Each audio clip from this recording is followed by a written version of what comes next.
Megovanen everyone, welcome back to another trailer reaction video. This is my reaction for Spider-Noir.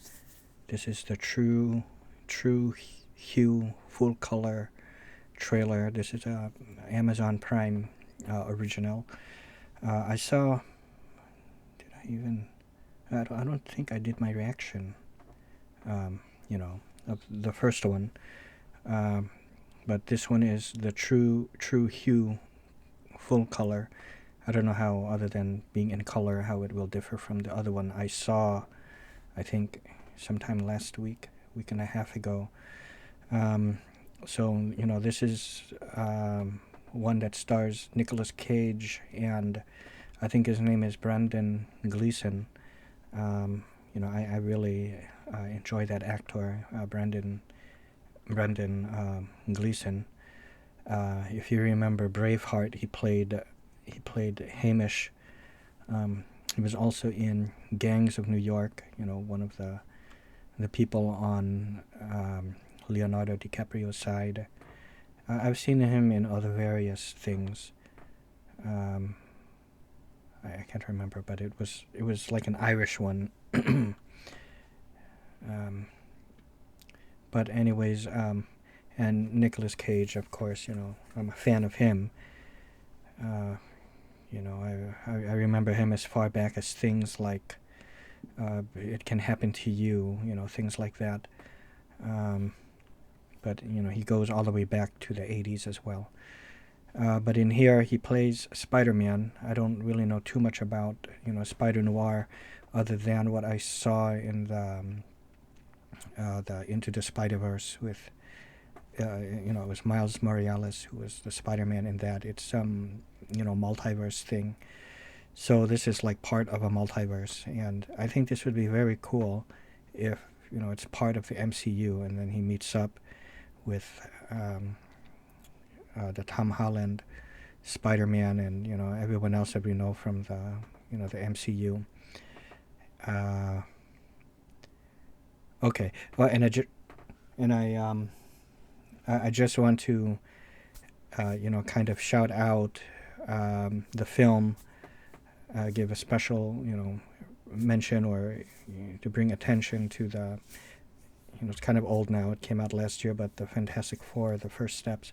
Do give that one a chance if you haven't seen it already, or if you've seen it already and thought it was okay, which I think that's it. I think the film, to me, I found it to be very good, but I mean the film overall, I consider it to be a good film, but the absolute worst is maybe it's just okay, but it's by no means a bad film at all. I think it actually is a very good film to me, so I recommend everyone to go check that out. And just, in my personal opinion, I feel that First Steps did a much better job at conveying the sense of, something out of the golden age or silver age of, the comic books, something like, I think maybe more like Silver Age, something out of the 50s and 60s.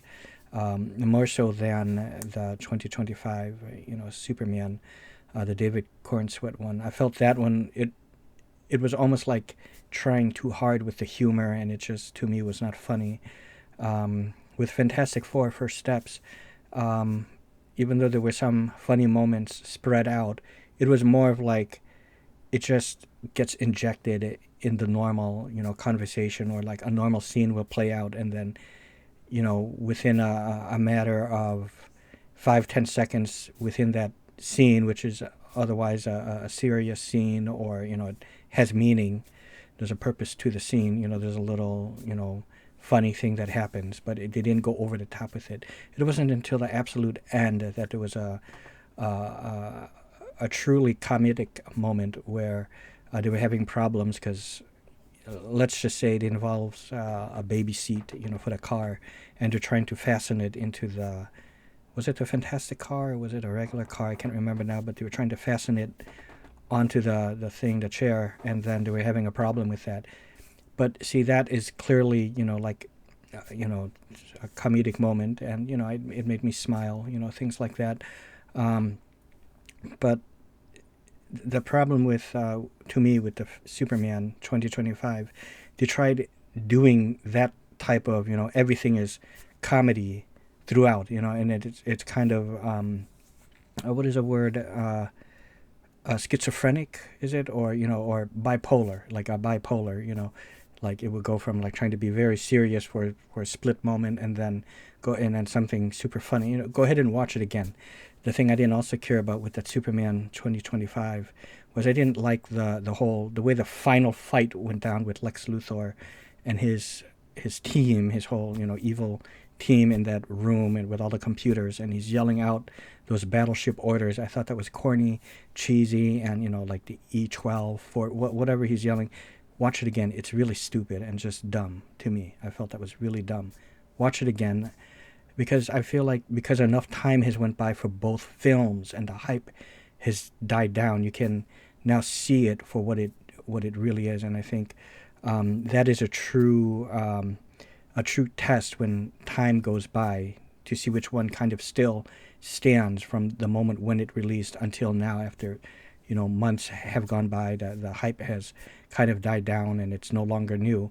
To me, Fantastic Four First Step still holds up, whereas 2025, now that the hype has died down and that kind of I don't know the word for it, but when you're very hyped about something and you get very excited, you don't see things clearly. But now that illusion has fallen from your eyes, and now you see it again with fresh eyes, and you see it differently, and it's just not as good as what you originally thought. To me, I felt. So I think if you guys watch it again, think it's just really was not that good. But anyways, I want to check this out. Okay, so I know people are going to say no, I still think it's as great as it is. Okay, and that's fair enough.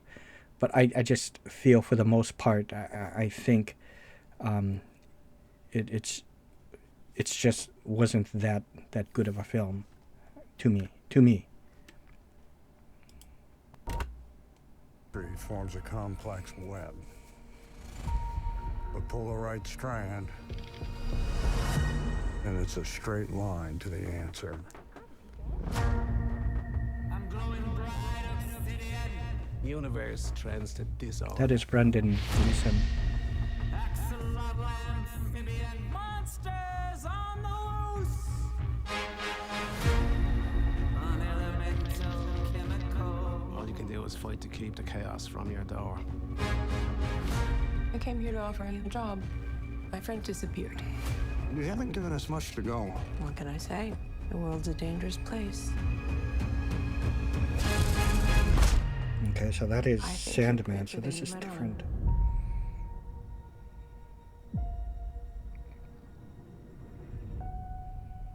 Got me growing 6 black tentacles.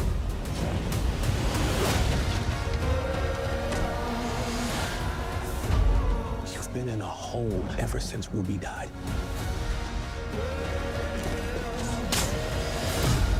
We're chasing ghosts. Maybe we can be alone together. This is your chance to put that shovel down. So what are you waiting for? Let the best man live. This is how it ends.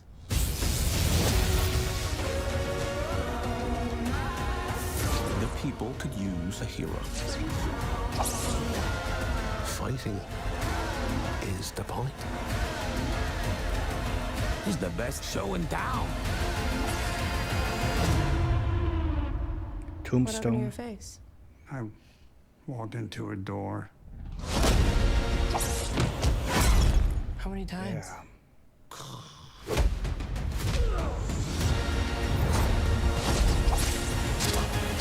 Oh, the web comes out of him like a mutation, like Tobey Maguire. Very cool.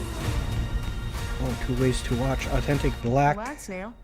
Oh, I like that. It sounds crazy, I know. I like that.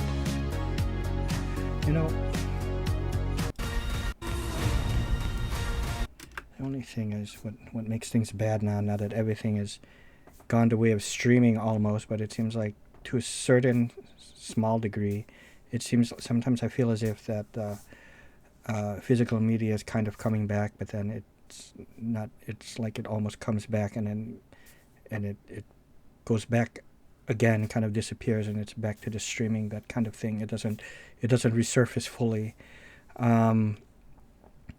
We don't get things like this, on Blu-ray. Like, you always have to have the streaming, but sometimes, they take things off, put things back on. Sometimes the streaming is down. It's not really as good as quality, and although it doesn't happen all the time, sometimes there can be buffering. But the thing is, you don't really own it. You have to rely on having that, that subscription, and just the thought of that is, to me, it just doesn't feel like there's real ownership, and really it isn't. I'd rather have the streaming as a convenience thing, but still have the choice to buy it, have it available on Blu-ray or DVD, or whatever the new thing is. But I really think they should have 4K, but I think that they should have stopped with the Blu-ray. There's no need to go any more further than that. Just refine the craft, I suppose, with, the Blu-ray, but now that there's too many bits and stuff, involved with it, it's very intricate with the 4K, and I've seen tests and stuff that sometimes it can be a little bit worse in some cases, or degrades like faster, things like that. What I saw, like, from a video doing some kind of comparison. But I would just still rather be able to own the stuff, like The Runaways, Marvel's The Runaways, Cloak and Dagger, not available on physical media at all. I would like to buy those, because I would love to watch The Runaways again, but no commercials, no ad. But you don't have that choice when it's on Tubi. But this, I have to say, looks very cool to me. I look forward to it. I know Nicolas Cage, he's like kind of like an older guy now, but I mean, to me, he's still got it. And he's still Nicolas Cage, and yeah, he's known to kind of ham things up, a little bit. But to me, just like with a Bethesda game, you have to expect the glitches, and bugs add a certain level of charm, which is the case with certain actors, and Nicolas Cage is absolutely one of them. All right, so that is it. Hope you all enjoyed, and goodbye for now.